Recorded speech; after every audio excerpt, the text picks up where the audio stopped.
নমস্কাৰ প্ৰিয় বন্ধুসকল, ৰিডিট ফিলাপ ডাইৰী নামৰ ইউটিউব চেনেললৈ স্বাগত জনাইছোঁ। আহক জানি লওঁ কোন চাৰিটাক লৈ কেতিয়াও অহংকাৰ কৰিব নালাগে। বলক তেন্তে ভিডিঅ'টো আমি আৰম্ভ কৰোঁ। যৌৱন, যাক লৈ মানুহে অহংকাৰ কৰে, কিন্তু কেতিয়াও এই যৌৱনৰ বশৱৰ্তী হৈ মানুহে একো সিদ্ধান্ত ল'ব নালাগে, কাৰণ ভৱিষ্যতলৈ আপুনি পস্তাব লগা হ'ব পাৰে। গতিকে এই বিষয়টোত আপুনি অহংকাৰ নকৰাটো ভাল। দ্বিতীয়তে ধনসম্পত্তিক লৈ কেতিয়াও অভিমানী নহ'ব, কাৰণ ধনসম্পত্তিয়ে আপোনাক বচাব নোৱাৰে।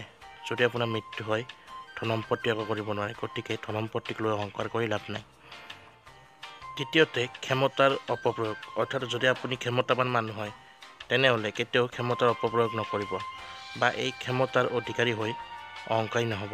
এনে কৰিলে আপোনাক সময়ে ভালদৰে শিকাই থৈ যাব, কাৰণ সময়ৰ লগে লগে যদি সেই ক্ষমতা আনৰ হাতলৈ গুচি যায়, তেতিয়াহ'লে আপুনি একো কৰিব নোৱাৰে। গতিকে এই ক্ষেত্ৰত অহংকাৰী নহ'ব।